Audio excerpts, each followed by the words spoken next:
We all get those tiny pockets of free time, just 3 minutes after class, during a lunch break, or right before bed.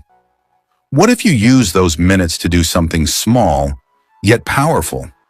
In today's video, we'll uncover how most of us unknowingly spend hours each week scrolling social media, watching endless reels, or just passing time.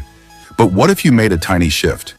These small actions, done daily, can grow your skills, boost your confidence, and build a habit of making every minute count.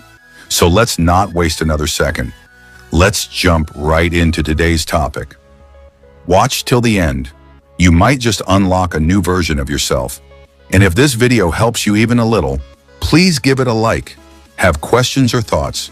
Share them in the comments, and don't forget to subscribe for more helpful content like this.